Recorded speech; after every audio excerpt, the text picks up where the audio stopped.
I'm curious, I'd love a raise of hands. How many of you enjoy going out with friends and having a kind of nice dinner out? Love that. Okay, a lot of people do that. Now, I'm curious about your motivations for this.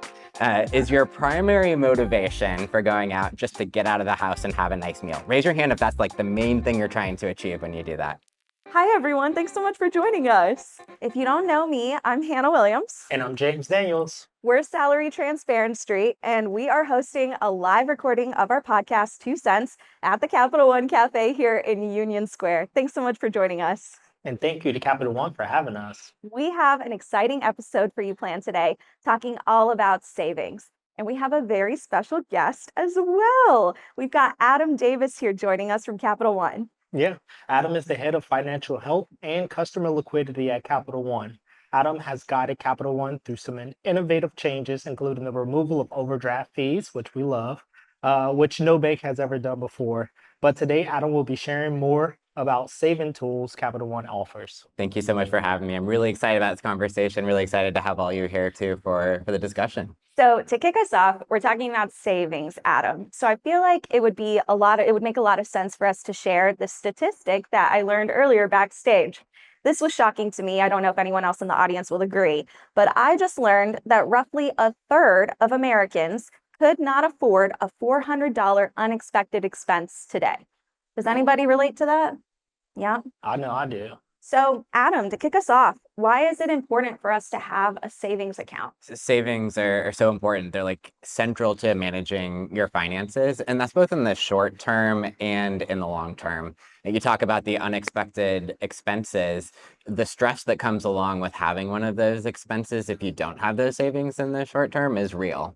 Yeah. And similarly, as you think about savings in terms of your long-term goals, the inability to be able to attain those also causes stress. And so savings is really a way, if you're able to build that up over time, that you can make finances less stressful. You can become more confident around your finances. And it's just a really important piece of the overall picture as you're trying to manage that. When we think about savings, the first thing that we recommend is that you work towards building that emergency buffer for that unexpected expense. You know, your car breaks, you end up having to go to the emergency room. There's so many different reasons why you might have an unexpected expense. And I'm curious, for those of you that are here today, how many of you have had an unexpected expense or an emergency sometime this year? I've had multiple. Yeah, multiple. Yeah, raise your hand and keep your hand raised if you've had multiple. Yeah, it's a common occurrence, and being prepared for that is something that can really help.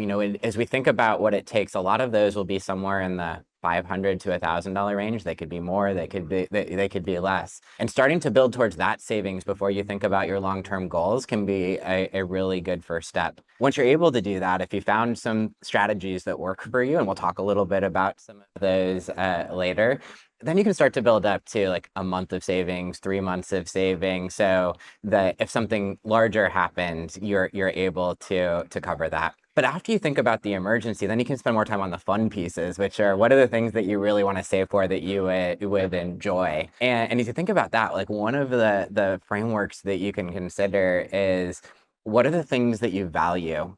And how do you save for the long term around those things that you value the most? And how do you set goals around those? For those of you that are unaware, Capital One has a Money and Life program where you can have one-on-one mentoring sessions. We also have some online exercises and workshops. That is one way for you to start exploring, if you haven't, how to think about goals and how to think about what those values are. We talk about them as long-term savings because they're things that you take over time. It's going to take time to be able to kind of build that up. And so you have to start now. It might be a year, it might be 2 years, it might be something else as you think through that. Or it might be just as simple as you have a bunch of holiday gifts this December that you want to be prepared for. And so how do you think about how much you want to spend and then be able to put that aside over the few months that you have coming up so that you are prepared for that? One of the things, that I think is pretty well known is that savings is not easy. And for everybody, that savings journey is going to be a little bit difficult. And there's a couple ways to think about how you start saving. One of them is try to identify times where maybe you have a little bit of extra money that you didn't expect to come in. You have a bonus, you work a couple extra shifts and you have more money coming in. Like, how do you put that money aside? Or maybe you walk into a store planning to pay full price for a particular item and you realize it's on sale. So you're really excited, you get that 20% off discount. That's a good opportunity also to think from a mindset of like, oh, can I take that money, that 20% I saved, and put it over into my savings as a way to be able to help me towards my goals. But I also want to like true back to that values piece that we were just chatting about, and values can also be one thing that can help you save. I'm curious. I'd love a raise of hands for the people in the audience here. How many of you enjoy going out with friends and having a kind of nice dinner out? Love that. Okay, a lot of people do that. Okay, now I'm curious about your motivations for this. Is your primary motivation for going out just to get out of the house and have a nice meal? Raise your hand if that's like the main thing you're trying to achieve when you do that. Okay, a few of you. I'm unashamed. I don't like to cook. It's okay, Anna. We're not judging. How many of you, like the main reason that you're doing that is because you want to spend time with your friends? Okay, a majority of you.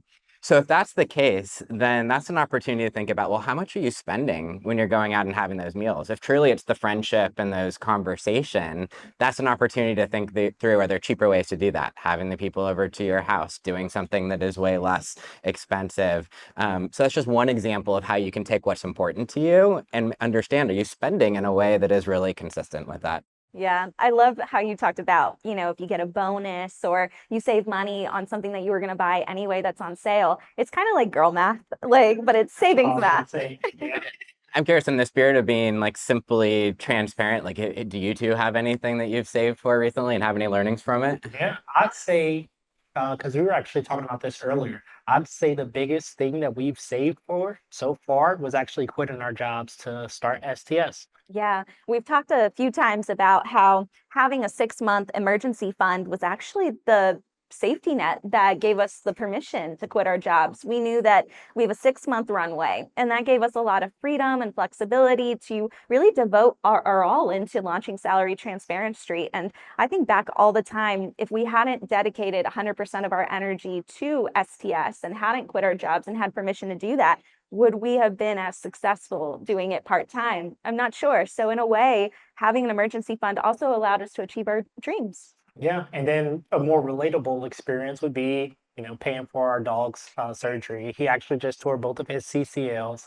He He's has fine. surgery on Thursday. Yeah, he has surgery coming up, but like that is an expense that we weren't expected, but we had prepared for. Yeah. And I mean, anyone here who has a pet knows how expensive these things can be. So thankfully we had insurance, but it doesn't kick in right away. So you need to have that money on hand. And once that depletes your account, it hurts until you get the money back. So there's so many instances where an emergency fund really helped us. Yeah, and the money back's important too, is once you've depleted the funds, like that becomes the next focus is how do I get my emergency funds back up so that you can be ready for the next one. Yeah, they don't reward you by replenishing it, right? No, they don't. I wish that's how it worked. Yeah, and with that, I'm pretty sure that Capital One has some tools that we can use to help with replenishing that savings, right? Yeah, Capital One does have some tools. One of the things that can help with savings is finding ways to automate the types of savings that you're doing. And automation can sound very scary, particularly when you think about like money of like, oh, I'm going to take money out of my checking account. What if I need that money? But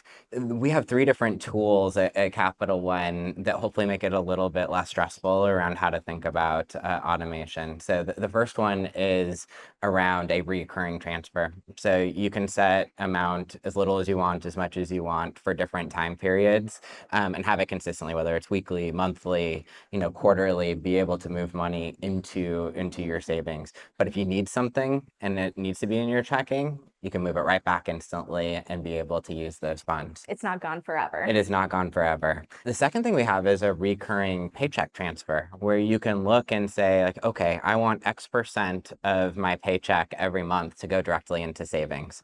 Sometimes when you do that, it's like you never got that money in the first place. And it's a surprise for you when you look back at your savings and you're like, wow, that's a much larger balance, than I really expected to have here. And again, those are things you could turn off, turn on at any point and determine kind of what is the right percentage to match your needs. The third one I will talk about is one that we just rolled out this month, and it is called Autopilot. This is you being able to say, Capital One, I want you to look at my situation and tell me how much money I can move. And so up to daily, Capital One will move money on your behalf from your checking to your savings account. It will send you a notification about how much you've saved. You could set minimums that say never drop my checking account below a certain amount as you're going through. So you have total control over how this works. But we use all the analysis that we have of understanding for people that have successfully saved, what are they able to do, and look at your situation and find places where you're able to save and help you with that. I love the set it and forget it, where it's the automatic, it just goes right into your savings account, straight out of your paycheck. At least from my mindset, if I never saw the money in the first place, then it didn't exist, and if it moves over right away, it helps me with setting my budget and knowing exactly where I want to spend my money, or our money, Our James. money. Yeah. But I love the set it and forget it, although we pay ourselves now, so maybe I should talk to myself about setting that up. Yeah, there you go. I think it'll be worth it. Right. Awesome. So I think we're going to turn it over to audience questions now. I do believe that we have we have a few that we'd like to answer. But let me see, does anybody here have any questions that they would like to ask? Yeah. Yeah. Good evening. Thank you for doing this. Yeah. I just want to ask a question. I know it may seem stupid, but No. what will how can you set up an emergency fund when you don't have funds? Good Yeah, question. that is Good a great question. question. Especially with everybody nowadays living paycheck to paycheck. I know it's a lot harder for, to be able to go, yeah, I'll take this $100 now and put this into savings. And maybe if I need it, I'll come back and get it. But that's a lot harder to do, nowadays. So really good question. I feel like we need to give ourselves some grace. I feel like 2 years ago, the answer would have been like, oh, well, like go get a job with more money. But in this economy, like we're all struggling to find those jobs. So, Adam, do you have any tips for us here on how we can start building that emergency savings account without the funds? Yeah, I think there's a few things. I think one is like it starts with the budget. So if you kind of go through and you've set your budget and you know where you're spending, and there really aren't any more funds, that are there at that point, then you have to start to look at the alternatives that Hannah was just talking about. Is like, what are the ways to be able to kind of find more funds to be able to put in there? But a lot of times a review of the budget will also start to then realize that, look, I'm spending in certain places that I don't necessarily have to. You start with what are your essentials, and if after you go through all your essentials, see if there's anything left that's discretionary, and then you have to make the hard choices around in that discretionary. Are there certain things that I can go without for a period of time?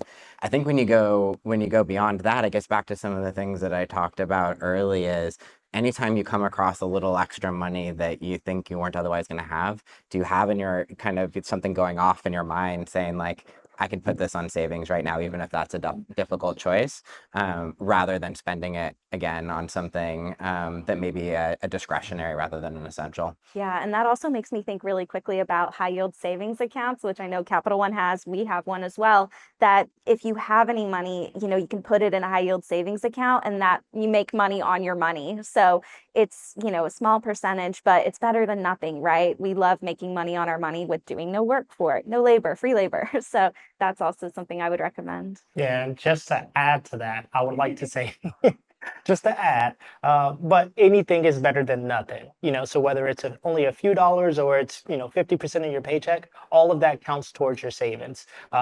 Like we said, if you put it in the right account, you can always go back and get that whenever you need it. But as long as it's in that savings account to start off with, that's a great way to start.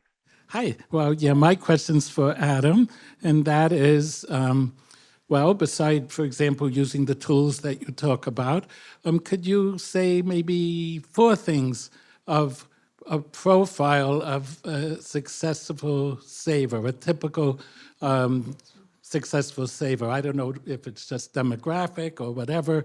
I mean, I know someone could make $200,000 a year and save virtually nothing. How would you profile, are they eating at home? 4 or 5 things would say, who is a successful saver? I love that question. That's a great question. Here's what I would start with. Successful savers are saving every chance they can. So even if that's like a quarter a day that is moving over because you have a little bit of extra money, like they're constantly have a mindset of like, I'm going to try to save, and so I will do it regardless of how small that amount is.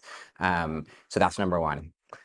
Number two is they know what they want to save for, and they know how much they kind of want to save. And that's a really important piece, because if you're just saving for the sake of saving, you never know. Like, one, not going to get the joy out of accomplishing the fact that you have saved for this thing, but you also are not going to know how much you need to save as you go through. And so that would be number two, is like having the clear goals, knowing what you're saving for. I would say the third piece of the profile, back to your point around like, are these people that are eating at home or doing other things, is they really know what is important to them, and they are making the choices to spend money only on the things that are most critical to them. Now, for some people, that might be certain splurges that other people would think is frivolous, but for them, that's like what is important to them. It's not just eating at home. Some people, their splurge is eating out, and so like they're actually going to eat out a ton, but there's other things where they don't have as many. They don't go out to movies as much. They don't have cable TV because they actually do only streaming services. There's a lot of those different trade-offs. So those would be my top three. I don't know, it doesn't quite get to four, but I think those are the elements that I would say are most common. Would you be able to explain what a CD is and how it works? Certificate of deposit. Adam, I'm going to hand that over to you. Yes, a certificate of deposit. And a CD is a different way to save, whereas a traditional savings account will have an interest rate that is variable, meaning it could fluctuate. It could go up or it could go down, and you keep your money in there as long as you want and take it out whenever you want. A CD is an instrument where you're saying, look, I will give the bank the money for a specific set of time with a interest rate that is fixed. So you know exactly the return that you are going to get on that. So this could be a 6-month CD, a 1-year CD, a 3-year CD as examples.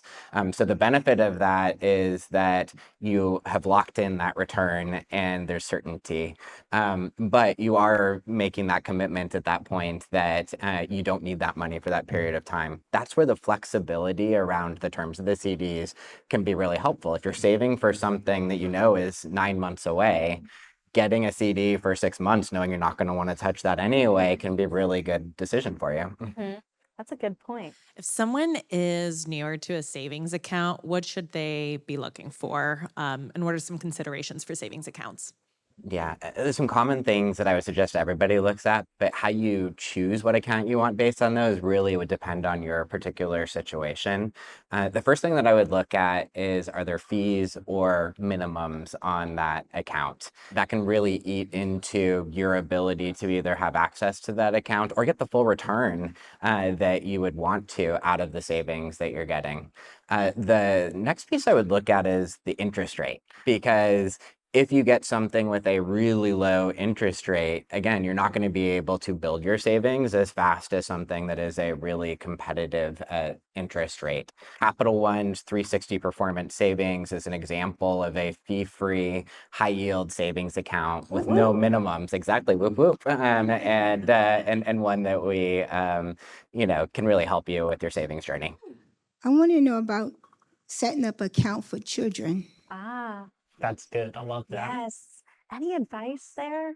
Yeah, the setting up an account for children is a amazing step and kind of to take when someone is early in their financial journey, because it allows you to teach them how to use their money, exactly how to use their money, about key financial concepts. And there are accounts out there, including Capital One. We have both a Money Teen checking account and a kids savings account, where both the parent and the kid are on the account. It allows you to get educational opportunities. It allows you to see the activity of your child. On the Money Teen checking, has the opportunity to be able to set aside money for different goals as part of that account. The goal, whether it's that account or anything else, is when you set up an account for the kid, what are the different things that you can do as exercises with them so that they can learn those concepts? So if you pay an allowance, for example, then can you set a kind of target with them of like, okay, what is something that's important for you that you want to save for? Okay, how many months of allowance will it take you to be able to put that in and kind of watch that through the account and use that as a teaching tool? Yeah, I think James, that that's anything to yeah, I think that that's really important too because I mean, like now we're adults all sitting in this room learning about saving. We can take all of this that we've just learned and teach it to the next generation so that they don't, grow up with the same handicap that we did. Yeah, I mean, I don't know about anyone else in this room, but my parents didn't really talk about finances with me. I didn't know what a CD was. I thought it was like a floppy disk. Yeah, like a floppy disk, but better. So it's important to start having those conversations early on. I didn't know about those Capital One accounts. That's great, actually, because James and I, we have daughters, and it'd be great to set them up with that and start teaching them. We're already kind of starting to teach them about how to budget and how to spend on things that they really value. Like when we take them to the store, one of James's favorite things to do is you give them what, like $50? $50 at what is it called? Five Below. Yeah, It goes Five Below. far. It goes a long That goes way. really far. Yep, and they go crazy. But at the end, you see that math at the cashier, and it's like, oh, you're a little over. Like, you got to sacrifice the one things that you don't want, or what you have a little bit extra. Like, go get the things you want. Because your youngest Jayla is really great about trying to do the math early, and she's like, I want this, but I'm gonna wait to see how my cart looks at the end and see if I have room for it.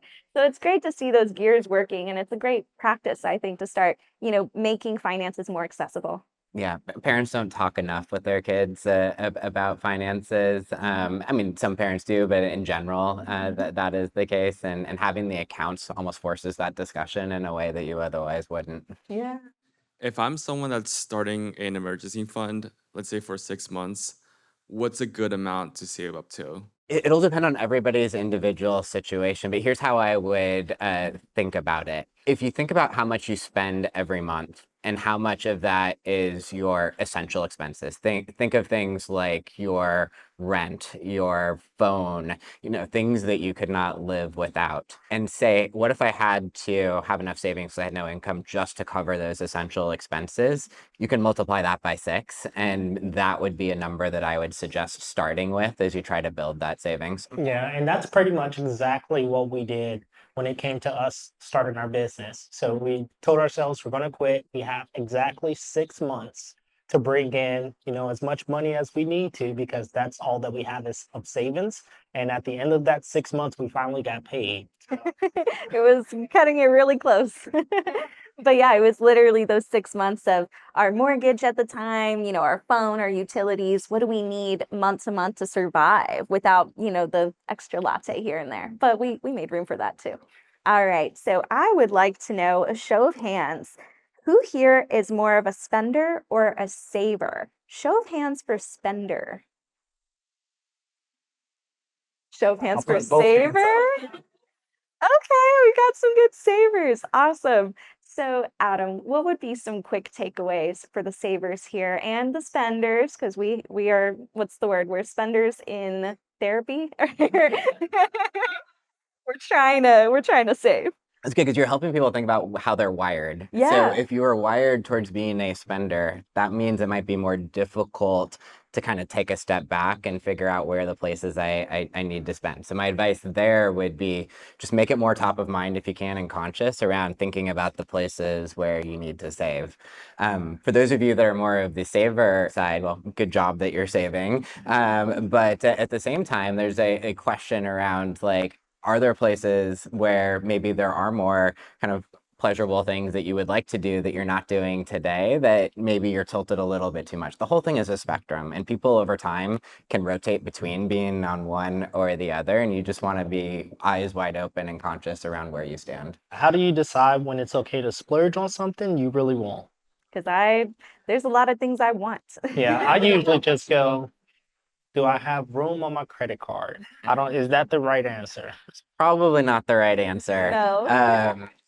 There's a lot of considerations, but I think there's a couple of things that come top to mind as probably being the most important is like, what is the implication of splurging on that? So to your point of if that has to go on your credit card, and then that means it's going to take you 6 months to pay off that, that credit card, are you comfortable with that, right? I can't make a choice of whether that's good or bad, but the question is, are you comfortable with that? Similarly, when you're splurging for something, is it something that is attainable and you're going to get the enjoyment out of and matches kind of the values? Because what you don't want to do is splurge on something that you ultimately realize, well, that wasn't as great as I thought it was going to be. And so how do you have that conscious choice there? But it's really about understanding, like, are you in a financial position where doing the splurge is going to still leave you in a place that you're comfortable with? And is it something you're going to enjoy?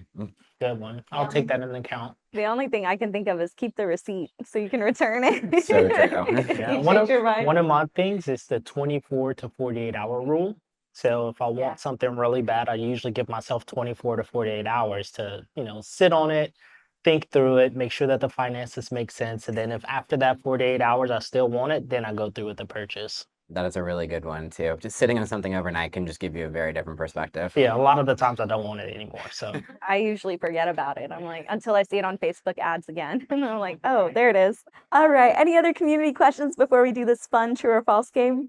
All right, let's do it. Great. This is going to be really engaging with everyone. So we're going to include you in the responses here. So our first question is true or false? And I'll do show of hands for true, show of hands for false. and if you've seen these on social media, don't cheat. Capital One cafes are just a coffee shop. Show of hands for true. Show of hands for false. Yeah, love it. This is false. Capital One cafes are part bank and part cafe all in one place. So you can get that financial advice that you need. You can access an ATM, but you can also study and grab a handcrafted beverage. Yeah. Next question. You can get help with banking 7 days a week at a Capital One Cafe. True or false? True? False. It's true. Most cafes are open 7 days a week with the extended hours to support your banking needs. Yeah, I come from a European family. That's crazy to me. Like 7 days? 7 days a week. All right, the next true or false question for you. Capital One and Discover card holders get 50% off all handcrafted beverages. True? True. Y'all were listening. Love it. Not only true, but it's with your debit card or your credit card. And Discover just joined the Capital One family earlier this year, so we're very excited to have them as part of us. Next question. Only Capital One customers are welcome at the Capital One cafes. True or false? False. Don't I didn't even do have the to ask. poll. That's perfect. Can't trick this group. Yeah, everyone is welcome at Capital One cafes, Like whether you bank with pitchforks. them or not. Yep, everyone's welcome. Love it. Last question for you. True or false? You can attend events at your local Capital One cafe. This should be pretty easy. We are at a live event right now, and you can also go to virtual events. We've done virtual content to cash workshops, but there's tons of unexpectedly unique experiences and events that are here to help you build community and engage with everyone around you. This is also such a great opportunity, I feel like, to network with like-minded individuals. Networking is so important nowadays with the job economy. I keep bringing that up, but talk to your neighbors for sure. All right, that is all we have for you today. Thank you so much, Adam, for joining us. This was such a fun. Of course, I've so much enjoyed the conversation. Thank you so much.